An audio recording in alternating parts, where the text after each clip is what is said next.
Baka women and children o kaya depende kung saan ma-refer. Ako nga, kung halimbawa, kasi pangatlong beses ko na itong i-refile. Kasi na-file ko na ito ng nakaraang kongreso.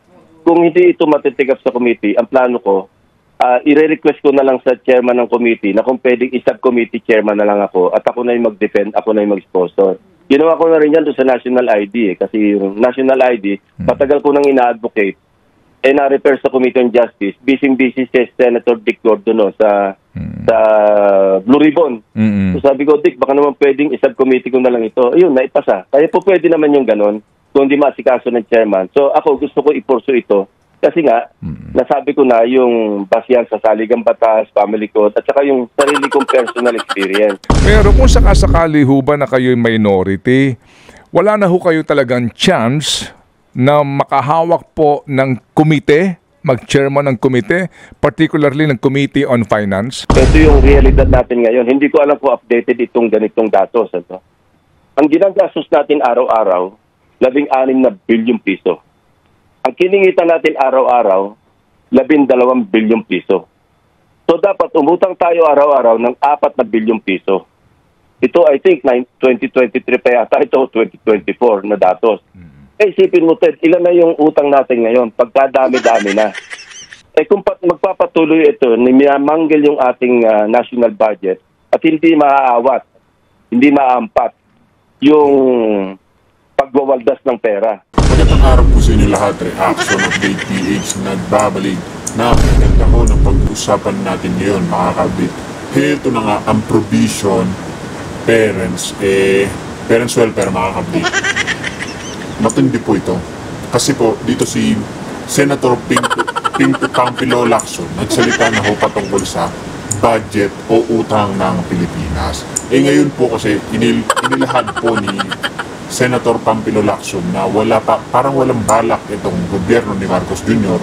na may magka-budget sa 2026-2027 program ang ating bansa para sa mga school, nurses at mga building ng hospital. Nakikita naman po talaga natin, sunod-sunod po ang utang ng bansa kung saan umabot na ho ng 17 trillion pesos ang utang ng ating bayan. Ngayon mga kapatid, ang malaking katanungan, saan ho dinadala ng gobyerno ni Marcos Jr. ang ating budget o ang mga binabayarang tax sa mga Pilipino? Kasi mga kapatid, ganyan lang po yan. Sunod-sunod na yung utang nila, pero wala hong natatapos na proyekto.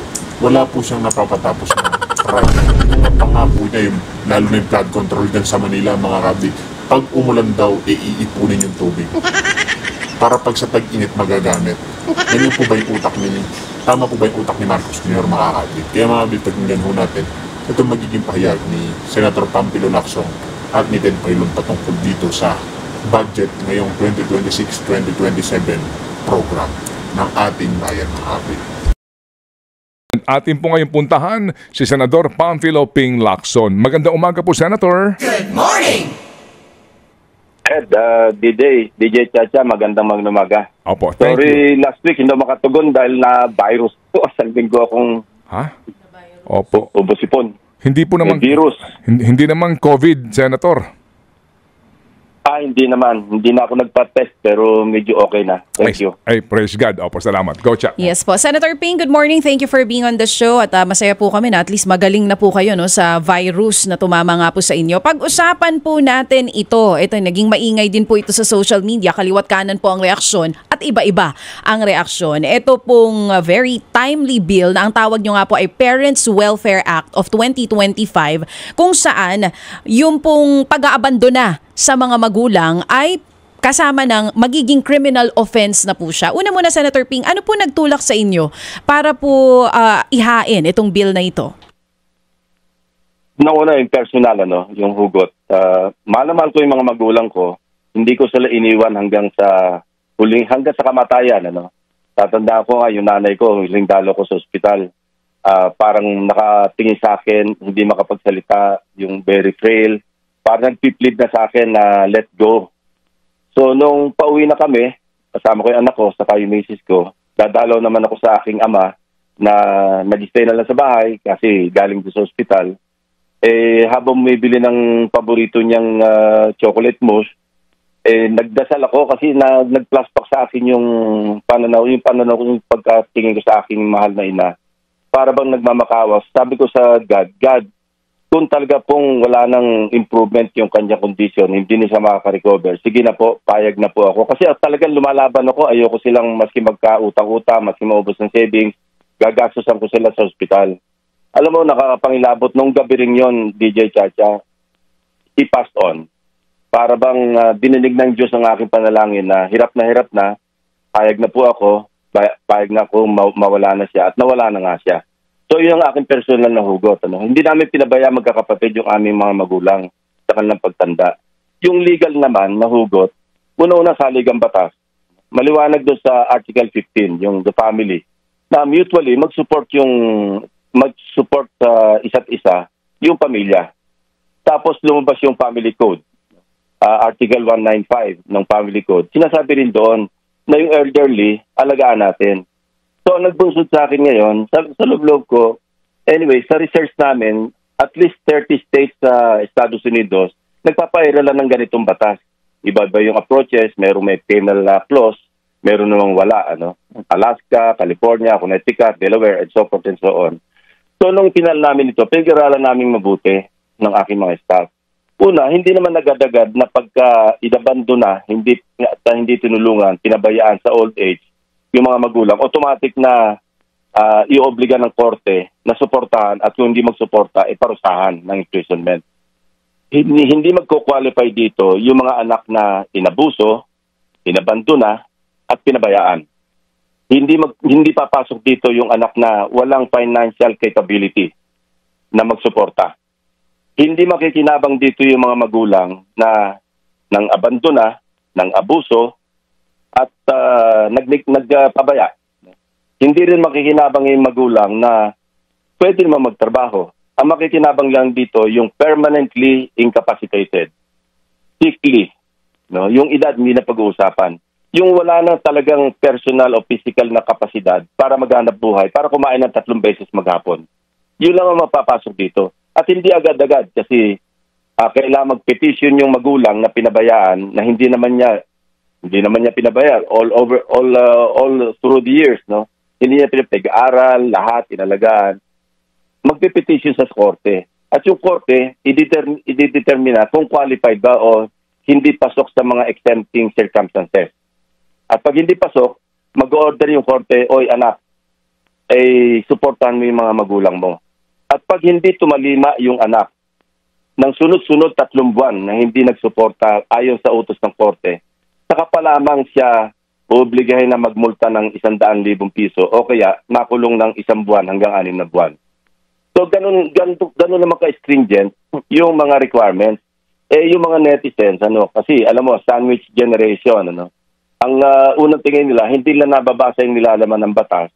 May mga mura kaagad sa Twitter na sinasabing, inabuso ako ng tatay ko tapos obligahin mo ako, kukulong mo ako pag hindi ako nagsuporta. Hindi nga nalalaan na hindi nga kayo papasok doon kasi una-una, inabuso kayo. Pangalawa, kung hindi naman kayo financially capable na magsuporta, hindi naman kayo obligahin din sa ilalim ng panukalang batas. Pangatlo, this will go through the mill of legislation. I-refer sa committee, magko-committee hearing, pwede sila mag-attend at magbigay ng kanilang mga opinion at papasok lahat yung mga input. Pagdating sa floor, pag may committee report, assuming na umabot sa plenary, magdidebate yung mga senador at papasok lahat itong mga input. Alam mo, welcome naman itong mga discourse na ganito, yung mga kritisismo, argumento, counter-arguments. Welcome yan kasi na-enrich yung panukalang batas, na-improve. Kaya nga maganda yung sistema natin sa legislature. Na lahat may himay bago ma-final version, enrolled bill, at pwede pang mabito ng Pangulo. So hindi agad-agad na mumurahin mo ako kasi nga hindi mo naman nabasa yung nilalaman ng batas. Galit na galit ka na kagad. At least ngayon nasagot yun na po, Senator Ping, yung mga abusadong magulang na yung anak hindi maganda experience, hindi kasama sa batas na to. Tsaka yung nabanggit nyo rin po na kung ang anak hindi rin naman financially capable to support yung parents, hindi rin siya obligado. Tama po? Tama, maliwanag. DJ. Yes po. May binanggit kayo kanina, ito pong under yung existing provision na sa 1987 Constitution natin, caring for the elderly. Ano pong babaguhin natin dito? Kung bagang idadagdag lang po ba natin dito is magiging criminal offense na talaga ang pag-abandona doon sa mga anak na capable ka naman pero pinabayaan mo talaga yung iyong magulang na naging responsable at nagbalasakit naman sa iyo. Mabuti na tanong mo, DJ Chacha, no? Kasi tama yun, ano? Kasi kung walang penal clause, bali wala yung batas, sinong susunod? Kasi para hindi pa marisan at para maging kasi sukdulan na yung magulang, sukdulan na siguro yung magulang na gagawa na magpapile ng petition, siguradong aping na yon. Kasi sino man ang magulang nag-petition pa sa korte para maobliga yung anak na magsuporta. Ano?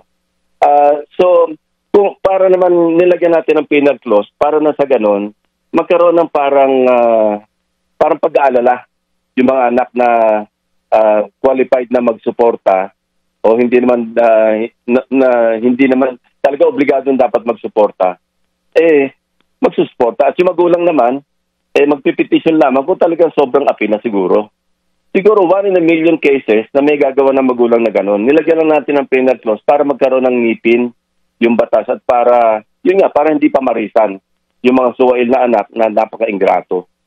At kapag hindi sumunod sa batas, Senator Ping, nakalagay po dito, kapag ang anak inabandona ang magulang na naging mabuti sa kanya, pwedeng makulong ng 1 hanggang 6 na buwan at pagmumultahin nga po ng 100,000 pesos. Yes. Oo. Pagka 3 buwan sunod-sunod, halimbawa nag-uutos na yung korte o nasa matuwid yung magulang, wala ka sa matuwid, hindi ka naman inabandona, and so forth and so on, pinasali kay pabol ka, yung nanay mo naman talagang hindi na makapagtrabaho, permanently incapacitated.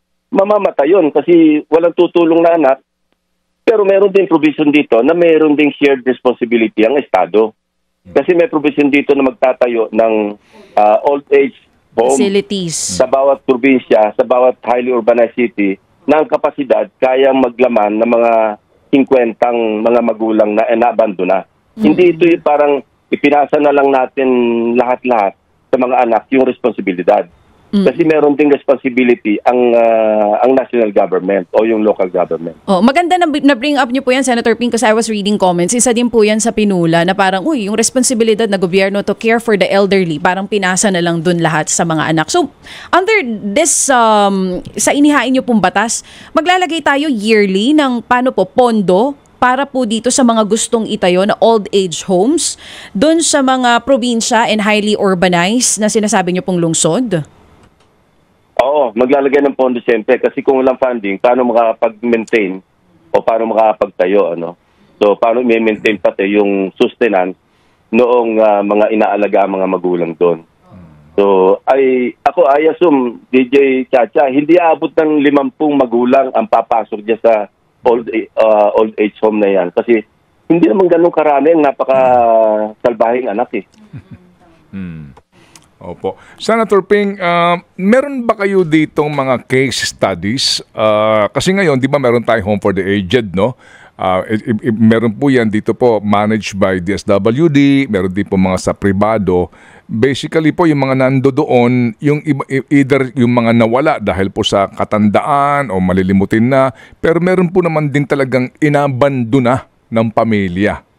Meron ho ba kayong mga case studies dito? Kaya, kumbaga, ang pinakamagandang example, yung naandun sa Home for the Aged, na yung palang mga anak may kaya o kaya po sustentuhan, pero hinayaan na lang po doon sa bahay ampunan yung kanyang magulang. Mostly mga testimonials, ano? Yung mga kwento-kwento na kung saan merong magulang, merong isang anak, nakapag-ipon yung magulang, nakapagtayo ng bahay, nag-loan, lahat, hanggang sa mabayaran. Hanggang siguro, inisip na magulang, magbabayad pa ako ng inheritance tax o yung anak ko magbabayad ng inheritance tax. Kung mamatay ako, isalin ko na lang sa pangalan niya yung titulo ng lupa't bahay. O pagkatapos, noong nalipat sa pangalan ng anak, napakasuwail, pinalayos yung magulang. Oo nga, ano? Hindi ba kalunos-lunos naman yung ganong klaseng anak na lahat ng pag-aaruga binigay sa'yo hanggang sa inilipat pa sa'yo yung pangalan ng yung titulo ng bahay at lupa na maliit na naipundar. O tapos papalayasin mo. Opo, opo. Oo. Madya-justify ba doon yung isang buwan hanggang 6 na buwan na makulong? Palagay ko, justified sa tingin ko. Na yung anak naman, financially capable kasi may trabaho siya. Tapos papalayasin mo yung magulang mo. Okay, sige po. So, ngayon po naiklaro ho natin itong mga binabanggit nyo nga, na una yung mithiin and then yung detalye po nito na kumbaga sabi mo nga po, maaari pa hong pag-usapan during the deliberation. Kung sakasakali po, Senator Ping, anong committee ito sa Senado? Baka women and children o kaya depende kung saan marirefer. Ako nga, kung halimbawa, kasi pangatlong beses ko na itong i-refile. Kasi na-file ko na ito ng nakaraang kongreso. Kung hindi ito matitikap sa committee, ang plano ko, i-request ko na lang sa chairman ng committee na kung pwedeng i-subcommittee chairman na lang ako at ako na yung mag-defend, ako na yung mag-sponsor. Ginawa ko na rin yan doon sa National ID kasi yung National ID, patagal ko nang ina-advocate na-refer sa Committee on Justice, busy si Senator Dick Gordon sa Blue Ribbon. So sabi ko, Dick, baka naman pwedeng i-subcommittee ko na lang ito. Ayun, naipasa. Kaya po pwede naman yung ganon kung hindi maasikaso ng chairman. So ako gusto ko i-pursue ito. Kasi nga, nasabi ko na yung basihan sa saligang batas, family code, at saka yung sarili kong personal experience. Opo. Na kung saan talagang auto pagmamahal sa magulang hanggang sa kamatayan, talaga sinamahan ko. Yes, sir. Yes, sir. And at ngayon po, marami nakikinig sa atin na nakakakonect po dito po sa binabanggit niyo po naman na ito. Na kumbaga po, naiklaro na po natin itong mga main issues po sa panukalang ito. Subcommittee. Yes, Ted. Alam mo, Ted, hindi naman lahat tayo naging magulang o magiging magulang. Pero lahat tayo naging anak. Lahat tayo anak eh. Opo. Naunawaan ko po ang inyong hugot, Senator. Opo.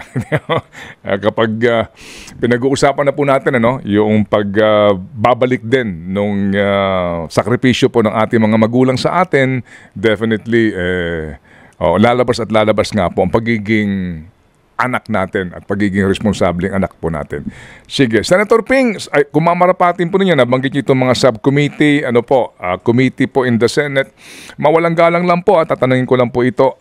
Ngayon po kasi mukhang sinasabi na kayo po ay magiging bahagi na ng minority. Di ko alam kung baka magkakaroon ng mga pagbabago pa come Monday, pero kung sakasakali ho ba na kayo minority, wala na ho kayo talagang chance na makahawak po ng komite, mag-chairman ng komite, particularly ng Committee on Finance? Ang miyembro naman ng Committee on Finance sa Senado, halos lahat kami.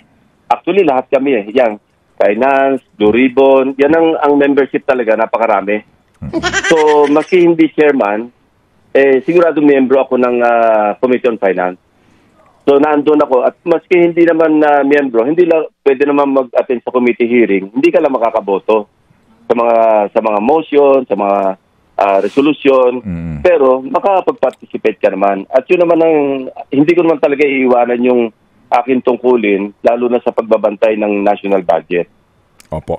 Maari ho ba lang namin pong maunawaan, Senator, ano ba ang kagandahan kung kayo mismo ang Committee on Finance Chairman kaysa sa miyembro lamang? Kung mamarapatin po ninyo. Malaki kasi siyempre mas malaki yung influence mo. Ikaw kasi yung ikaw magsasabit ng committee report. Of course, subject to the approval or confirmation ng mga kasamahan mong miyembro. Pero napakalaki ng influence ng chairman. Ikaw ang nag-set ng mga committee hearing, ikaw magde-defend sa floor, at ikaw din yung mangunguna sa bicameral conference. Nabanggit ko na rin yung bicameral conference, Ted. Again, nirefile ko ulit itong panukalang batas, gawing transparent yung people's participation. Kasi alam mo naman, Ted, galing ka naman dyan. Yung BICAM, bulungan BICAM yun na palalabasin yung media kapag magdidiskusyon na. Nandyan yun yung media pag photo op. Magbubukas, i-convene, at pagkatapos mag-roll call, konting speeches, pagkatapos labas na yung mga media, kami na lang mag-uusap. At pag nag-uusap na yung mga bicameral conference committee panel, sasabihin na lang, mag-form na lang tayo ng small group. Pag sinabi small group, ito na lang yung appropriations committee chairman at saka yung finance committee chairman Senado. At pag nagbalik, isang katakot-takot na pagkakapal-kapal na libro ng mga pahina, dapat pipirma sa lahat. At pag hindi ka naman nagpirma, napaka-kontrabida mo kasi baka mag-reenacted yung ating budget susunod na taon. So, parang under pressure ka, pipirma ka na hindi mo naman halos nabasa.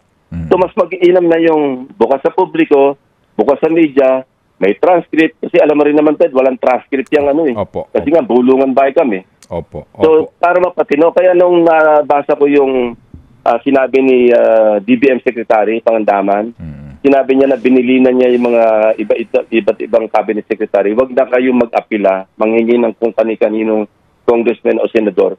Kasi diyan nagsisimula yung patakot-takot na insertions, patakot-takot na realignments na walang basihan, na hindi ma-implementa kasi nga, hugot sa hangin, supplier-driven o kaya contractor-driven. Kinukuha lang, dahil ang unang iniisip ng ibang mga mambabatas, yung mga self-aggrandizing legislators, sana po kikita rito. So nangyayari, kung hindi misuse, unused yung appropriations. Ang dami nasasayang sa pera.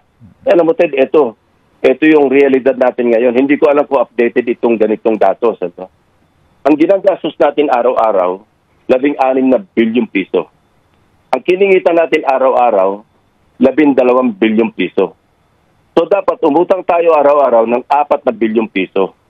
Ito I think 2023 pa yata, ito 2024 na datos. Isipin mo, Ted, ilan na yung utang natin ngayon? Pagkadami-dami na. Kung magpapatuloy ito, niyamanggil yung ating national budget at hindi maaawat, hindi maampat yung pagwawaldas ng pera. Baka dumating yung panahon na hindi tayo makakasustina, baka umabot tayo sa 6 billion na yung utangan natin araw-araw, 8 billion na utangan natin, 10 billion araw-araw. Sana tayo pupulutin, Ted. Kilabutan tayo lahat. Kaya, sa about time, na magising naman tayong lahat, pantayan natin yung ating national budget. Kasi ito yung lifeline ng ating ekonomiya, if not the country itself. Sisingap-singap tayo pagka hindi na tayo makabayad ng utang, ang labas natin, Argentina. Isang sakong pera ang dala natin sa grocery para tayo makabili ng mga noodles at mga sardinas. Huwag ka sana tayo maabot sa ganun. Magising na sana tayo na itong budget, hindi ito yung porket sinabi natin nasa budget, hindi. Tanggap na natin yan, talagang ninanakaw nila yan. Dapat hindi ganun ang attitude ng ating mga kababayan, Ted. Lahat tayo may taya rito. Kaya nga ako mulat sa pool talagang ang tinututukan ko, national budget. Nagsimula tayo sa, alam mo, yung unang budget year ni dating President Gloria Macapagal Arroyo, 2002 budget yung kanyang unang budget year. 800 billion pesos lang ang national budget. Naka-survive naman tayo eh. Umabot ng 1 trillion, 2 trillion, 3 trillion. Ngayon 6.7, 6.8 halos trillion. Anong nangyari, Ted? Opo. Di ba nalulubak pa rin tayo sa kalsada? Di ba nasisira pa rin yung ating mga sasakyan dahil sa konting ulan, Opo. Kung hindi baha, ang daming lubak, ang daming patol. Nakita ba natin yung pinag-imbesta natin? Alam mo, hindi naman masamang mangutang, hindi masamang mag-invest. I-invest natin ng tama na may ROI. Ibig sabihin, makikinabang tayo sa foreign investments, makikinabang tayo sa infrastructure. Sa ibang bansa natin, 5 layers na yata yung mga kalsada. Tayo, skyway, tawag natin, skyway. Parang abot na sa langit, pero iisang layer yun nakaangat sa ground level eh. Opo. Tapos araw-araw sa EDSA, magkano nawawala? Diba sabi ng DBP ba o ADB? JICA. Ito, datos pa ito noon na 2.5 billion pesos a day ang opportunity loss dahil sa traffic sa EDSA. Opo. Matagal na ito, Ted. Siguro 2000, 2001 pa yan. 20 years ago. Yes, sir. Pero hanggang ngayon, gano'n pa rin ang traffic sa EDSA. So, mali ang investment natin. Senator Ping, dito po sa sa inyong panukala nga sa Transparent BICAM, alam namin panukala pa lang yan at mahaba-haba pa ang biyahe niyan kung talaga pong maaaprubahan. But dito po sa pagbabansay sa 2026 proposed budget, paano po yun, Senator Ping? Kasi nga kung hindi po kayo ang chairman at kayo'y magiging miyembro lamang ng finance at nasa minority kayo, doon sa usapin ng nangyari ngayon, kaninyo, di ba, mangled beyond recognition, dito po kasi ang balita namin, bagamat may chairman sa House, Appropriations Committee chairman po dito sa Senado, pero dito ang nag-usap lang, yung mga tauhan na lang nila at nagkatawagan sa telepono late night at sinasabi na ito na yung mga insertions. So, kapag po ganyan ang sitwasyon na hindi kayo Committee on Finance, paano po kayo magiging masyadong aktibo at masuri yung budget bago po man lang isa lang sa magkaroon ng BICAM report? Paano kayo makakagalaw doon kung sakasakaling miyembro lang po kayo? Can you demand presence, kumbaga? Yeah, sa interpolation, papasok. Kasi doon ko ilalahat, natatanda mo, Ted, sa mga budget deliberations namin, lalo sa plenaryo. Pino-point out ko lahat yung kamalian. Binabalikan ko yung hindi lang budget last year, kundi mga 2 years ago na budget, binabalikan ko pa, kino-compare ko. Sa ngayon nga, Ted, simula nung naproklama ako nanalo, nagsimula na kami mag-research ng mga staff ko. Sabi ko, pag-aralan na natin, kasi 3 taon tayo nawala, hindi natin nasundan yan. Wala tayo sa ground. Hindi natin alam na nangyari dyan. Ang makikita lang natin dyan, budget books. Pero pag-aralan na natin, balikan natin yung GAA 2024, 2025. Sa ngayon, nasa 2025 budget pa lang kami. And marami na kami nakita na dapat itama. Marami talaga. Alam mo, flood control, nagbalikan na naman with the vengeance. Alam mo, merong isang, hindi na babanggitin yung lugar, Ted. Merong isang maliit na bayan. Alam mo yung kanyang, sabihin natin, flood control o irrigation o kung ano man. 10 billion pesos. Isang napakaliit na bayan at isang maliit na barangay, 1.9 billion pesos. So, ito yung sa 2025 budget, ito yung pag sa interpellation o sa committee hearing, tatanungin ko yung concerned agencies o doon sa yung sponsor ng budget, paano ginastos ito? Paano gagastusin ng bayan na merong 10,000 population, yung 10 billion pesos? Sino naglagay nito? Kasi okay, pinag-aralan namin yung bayan along the riverbank. Pero hindi na naman isang bayan, Ted, ang nasa riverbank. Ang nakita namin, at least 4 na munisipyo, 4 na municipalities along the riverbank. Bakit isang bayan lang binigyan mo ng 10 billion pesos? Di ba bahain din yun? Kasi aagos din naman yung tubig pag binaha yung kabilang bayan, karatig bayan, malulunod din yung mga tao sa bayan mo. May 10 billion ka. Ito yung mga distorted na mga appropriations na dapat i-point out. Kasi sa akin, Ted, tama na yung put them on notice na merong nakikialam, na merong nag-aaral, na merong nakukuhan datos, na tatanungin kayo. Kaya gano'n din ang nangyari in previous years na pag nag-interpellate ako, marami ako pina-PowerPoint pa nga, di ba, yung bahay na nakalagay sa gitna ng kalsada kasi hindi binabayaran yung right of way. Samantalang hingi sila ng budget ng right of way. At that time, I think, meron silang hindi pa nagagastos na 11 billion, yung DPWH. Humihingi na naman sila ng 22 billion.